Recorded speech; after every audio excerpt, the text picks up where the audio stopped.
Well, I've been sitting here kind of losing my mind because I get comments about the reflection in my glasses, and I'm trying to find a spot where I'm not getting reflection in my glasses. So I'm moving around the room here a little bit, trying to figure this out, and I can't figure out exactly where, you know, where this is coming from. I'm in front of windows and I've turned my laptop down in terms of the brightness of the screen reflecting. And, I mean, for me, no glasses is the easiest thing for me. But it's just a complicated world that we live in. I guess this is why I'm not a filmmaker. I don't know. But today, there's been so many times during all of these little videos I'm making where I mention the section, which is really for me where so much of my career began. And I thought today I would just devote this one to the section. Now the section, the 3/4 of the section was James Taylor's original band. It was Danny Cooch Korchmar on guitar, Russ Kunkel on drums, myself on bass, comprised 3/4 of the original section. And in the original James Taylor band, Carole King was our piano player. During the course of the first couple of years with James, we encouraged James, especially encouraged Carole, who was a hugely successful songwriter, to step out and do some of her songs in the show. And the next thing we knew, she went in the studio and recorded Tapestry. So suddenly we have a member of our band, a side person, has the biggest record in the world practically. So it was time for Carole to move on and pursue her career. And I was working at A&M Records on an album project with Tom Jans and Mimi Farina. Now, Mimi Farina was Joan Baez's sister, and she and Tom were a great folk duo. And there was a producer over at A&M, happened to be named Michael Jackson, but it was not that Michael Jackson. But Michael was really great. We did all the early Paul Williams records together. And we were doing this, and there was a keyboard player on the project who I had never met before named Craig Durgee. And I contacted Peter Asher, who was managing and producing James. And I said, I think I might have found a replacement for Carole, because Carole was going to be leaving. And Craig came in, and he was a great fit for James and for the group. So he became part of this. And when we were on the road, I've told this story before, but I'm going to try to wrap it all up in this one today. James wasn't a big fan of sound checks. I mean, he would come in, do a line check and check it all. And then he just would go off and do whatever he wanted to do at that point. And we were really just horny to play. So we started jamming all the time. And eventually we were played a tape of something, and we said, "That's great, what's that?" And we were told it was our sound check, and that we should really seriously think about being a band. And when it really got serious, James Taylor gave us the name. He said, "Look, you guys have the rhythm section, so why don't you just call yourselves the section?" And to me, names are it's a weird thing. I mean, if the music's great, the name will just go along with it. But when you start just reading down names of groups, I mean, it's easier to put together great music than find the name for your band. I remember being in the studio working with Don Henley on a project, and it was before the Eagles had hit. And he said to me, "Do you think Eagles is a stupid name for a band?" And I looked at him, I said, "I thought Beatles was a stupid name for a band." To me, it conjured up the bugs, insects when they first hit. But when the music's great, the name just becomes part of it and goes along with the flow. So I said, "Eagles, great, why not?" and turned out to be one of the great bands of all time. So we went sections fine. That's good with me. And so we became the section. It was Danny, Russ, myself, and Craig. And we were the opening act for James Taylor, and we were and his band, and we were also the opening act for Jackson Browne and his band. And we did that all the way up through Running on Empty with Jackson. Towards the end, in the late 70s, as the section was winding down, David Lindley also joined up with us. And that was amazing with him. And there is a piece of concert footage from, I believe it was the Pantages Theater here when we were opening for James, of the section with Lindley. And it is unbelievable. And we're still trying to figure out if maybe there's something we can ever release. We're just not sure yet. I mean, there's always issues with those kind of things to sort out. But we also, as the section, ended up being the opening act for Mahavishnu Orchestra in '72. And that was a life-changing experience to see those guys every night in their original form. And it was through that tour that I became friends with Billy Cobham. And then when Billy got his record deal, he called me and asked me if I would come to New York, and we ended up doing Spectrum together, which became one of the most iconic fusion jazz rock fusion albums ever. And people still talk about it to this day. Every time I do an interview, one of the first things they start talking about is Spectrum, and it's wonderful, and it really stood the test of time, just like, to me, the section music did. We did 2 albums on Warner Brothers, and then that was the end of the deal. And then we did 1 album on Capitol Records. And we did most of our work at Clover Studios, which is what I mentioned on the last one, where we did Neil Sedaka. And we all played on Sedaka's back. I mean, this community is just, I live in Los Angeles, but I sort of feel at times like I live in Mayberry, some little tiny town. Sometimes you're driving on the freeway and you look in the car next to you and you know the person in that car. I mean, there's millions of people. What are the odds of that happening?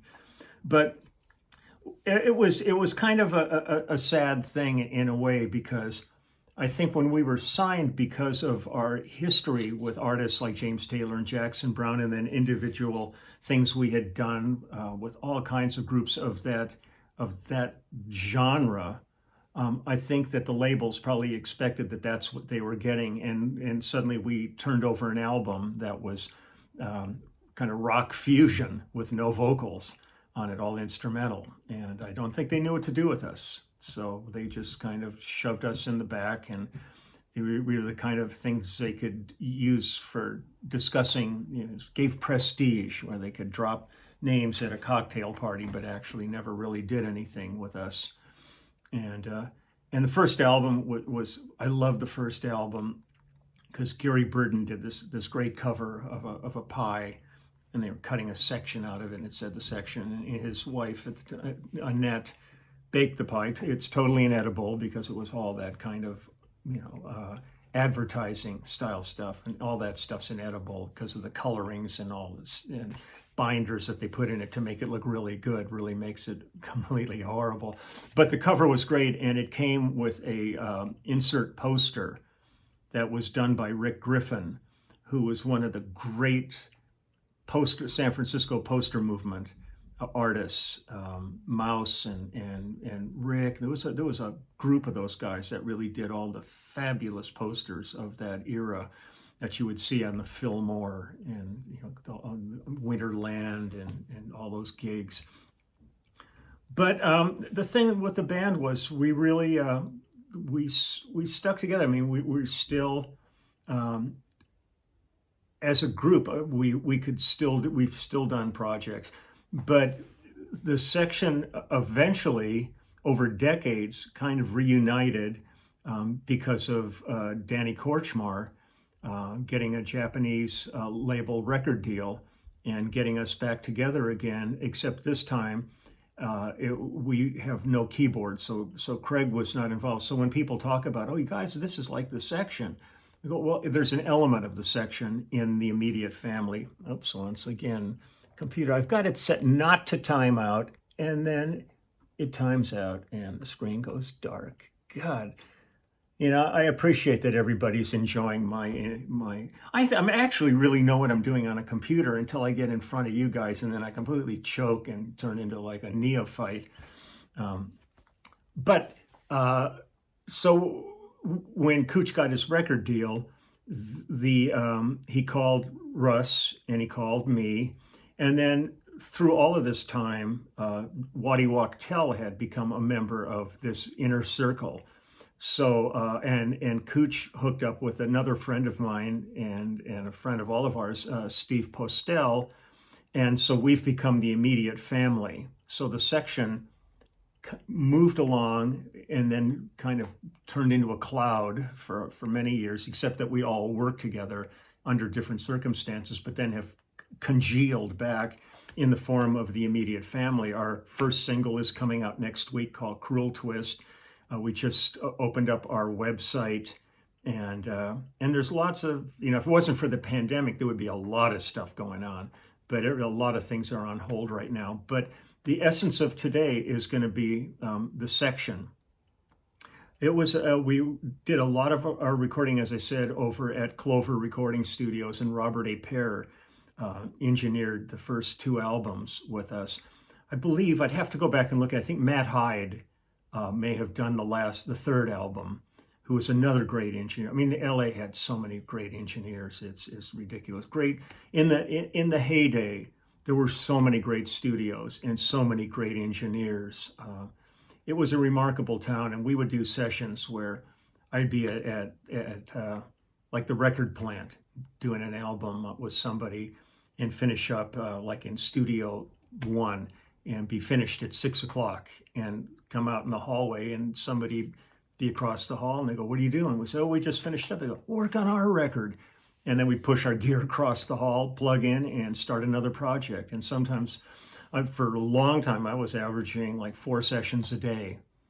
It was crazy. I actually ended up, because of my workload, getting viral meningitis from lack of rest, lack of sleep, lack of food, and ended up healing by going on tour. Because on tour, you only have to work 2 hours a day, basically, 3 hours, depending on the length of the show. And the rest of the time of that tour, I spent in bed and would just get up to come out and travel and go do the gig. So it can take its toll on you. But the 70s was like a really just ferocious, amazing time in this business. And but the thing that's been great is, like, I went out for a number of years. Off and on, I've gone on the road with Lyle Lovett and his large band, and Russ for most of that was the drummer, and Russ still plays with Lyle. Waddy and I have done like tons of projects together, and then I would go out and see him with Stevie Nicks or whoever he's working with, or went out with him with Linda Ronstadt. So it's especially with the new band, calling it the Immediate Family, it's really aptly titled because we really are like our immediate family. We're dear friends. I'm just sitting here trying to look at the reflections. And, I should get some blinders like they put on a racehorse and just have them on like that.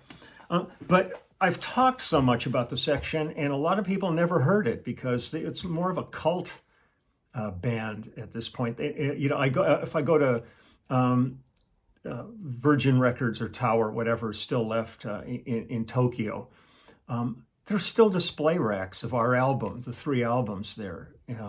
They're really the dedication of the Japanese audience to artists is a most remarkable relationship. And I've been going to Japan now regularly since 70 or 71, I think, and have done many Japanese artists projects over there, or they come over here and we do them. But when I'm perusing the Ginza and going to record stores, it's amazing to find our stuff still available over there. But I thought I would play 2 selections for you. I'm not going to play along because the section was really that, And I don't want to like disappoint people by not playing every day, but every day sometimes it's really nice just to sit and listen and not be trying to relive something that was. And I like because I'm also just a kind of a dork Uber fan of so many things, and sometimes it's really nice to sit back and enjoy it. And I can separate myself from projects I've worked on and enjoy them as a listener. I don't sit and scrutinize and think, oh God, I wish I would have done this or I would have done that. I remember I'm on, they have like this board, like the experts or whatever they call us for Bass Player magazine. And it's a whole bunch of bass players on it. And I remember a number of years ago, they had one of the little features was something to the effect of, if you could go back, what would you change? And I'm reading all these paragraphs of all these bass players talking about specific songs, different things and all this, and what they would do differently. And I got to mine on there and it says nothing. I mean, because I go, whatever I cut, like in 1976, if I'm asked about it in 1996 or 2006, I would do it probably differently now, but at that time, it was the right thing to do. It was right for the moment. It was right for the music. It was right for the way I was thinking, the way I was feeling. So I would never go back and change anything. And so I can sit back and listen to it all and not be judgmental and thinking, oh man, what did I do there? It's like people talking about 80s clothes. You go, well, that was the 80s. If you look at it from now's perspective, you might go, well, that's like so kind of silly and all. Well, in perspective, if you look back to what it was when it was the moment, it was fine. It was fine. I think when I've done interviews and asked if I have any regrets about the business, I have one regret that I can nail every time. And that is, first off, my expectation of having had a career that I've had never existed in the beginning. I was happy to get a phone call and go out and do a session. But I wish from day one that I would have had a camera with me in the studio. A 110, whatever was available at the time, a Polaroid. But to have been able to take a picture of the studios, producers, engineers, artists, other musicians, because so many on every one of those levels are gone. And it would have been great just to have this little record of 50 years of the LA recording scene. Would have been something. If I could go back in time and change anything, that would be the one thing I would do, is have a camera with me. But so what I want to do now is I want to play one song is kind of long, and then the last one I'll play is it goes by like gangbusters. But everybody, man, they were. So this is Cooch and Kunkel and Sklar and Durgi. I always listen to it and I said we sound like a Polish law firm. Kunkel, Korczmar, Durgi, and Sklar. Not great. It's a mouthful, but it's not quite like Crosby, Stills, and Nash. So, okay, this song, the beauty of doing instrumental stuff is you can call it whatever you want. It's like with the Cobham stuff, Tarian Matador and all this stuff, whatever. This one is the first song I'm going to play. Is called Sporadic Vacuums of Thought. And it says a lot about where we were at that point. So I just want to play you this so that when I'm talking about the section, you have some idea of what we were doing and what this band was about. So this is Sporadic Vacuums of Thought.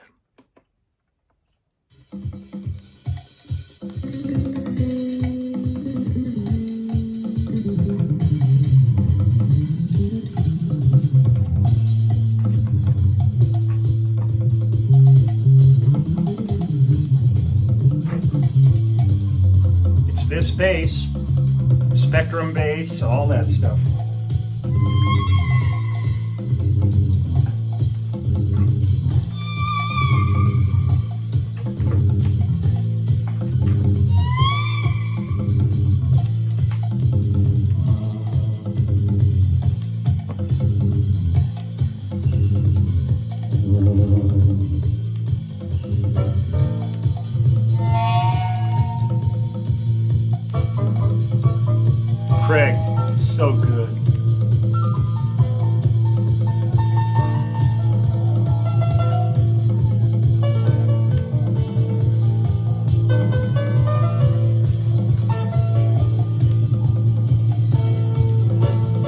dogs are barking outside.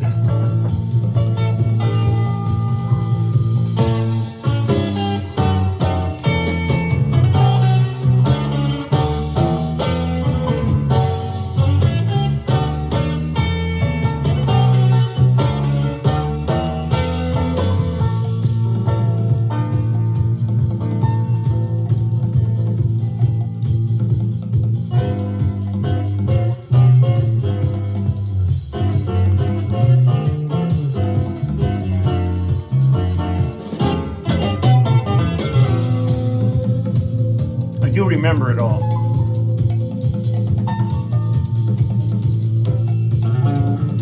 Cooch.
Yeah.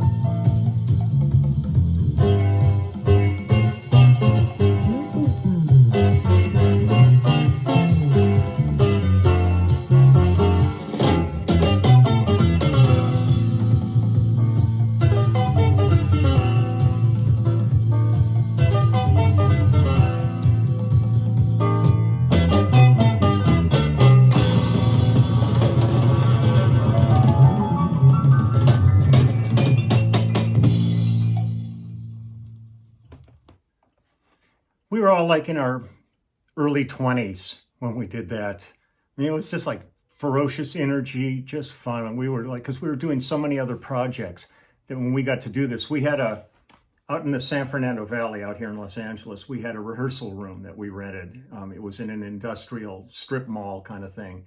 And there was never anybody there at night. So we would go and just play all night. And we had one of these old Sony tape decks, cassette deck that had built-in condenser mics, and we would just set that in the middle of the room and play and jam and then create songs and edit, just get ideas and work on them. It was like one of the most fun periods of my life. These guys, our chops were up and work was great and friendships were deep and it was remarkable.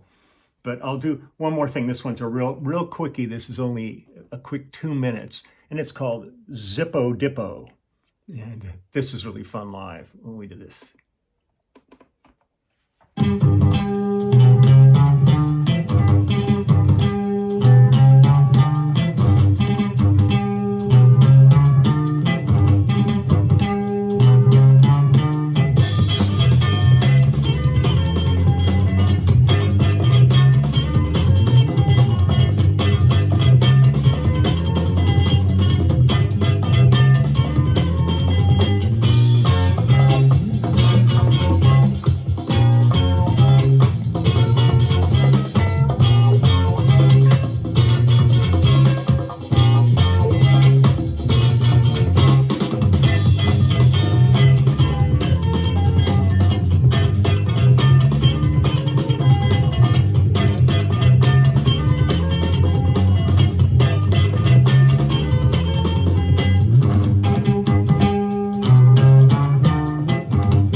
Yeah, Craig.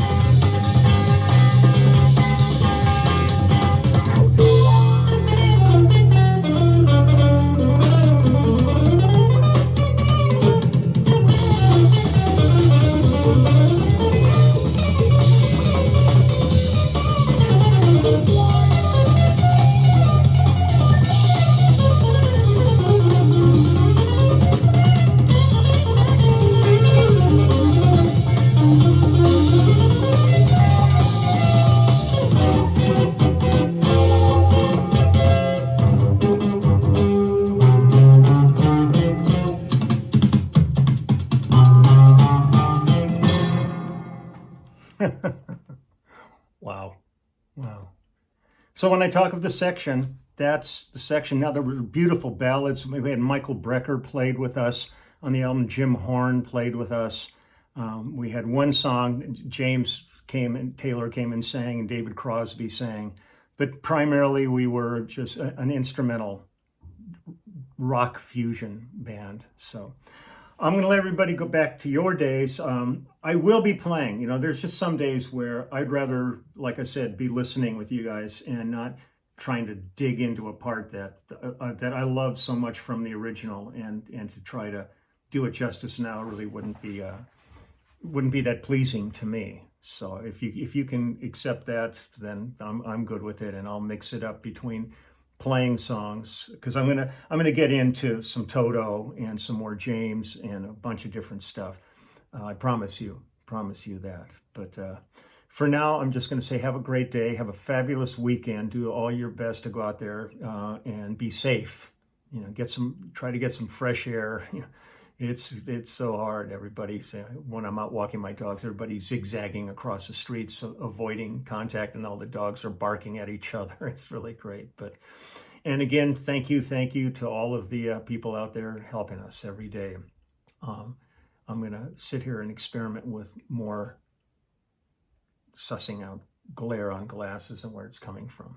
But you guys are the best. You're the best. I went yesterday and got some more work done on my finger book, and I think it's going to be great. We're going through themes and images and concepts and stuff. So when that's really comes to fruition, I'll let you know all about it. But it's gonna be a hoot, because the pictures are just incredible. I think it'd be a fun thing to peruse. So take good care. This was a long one today, so I apologize for that. Just listen to whatever you want, or skip forward to the music, whatever your flavor of the moment is. I don't know. I ramble, so I'm going to ramble on out of here, and I will see you tomorrow. Take good care.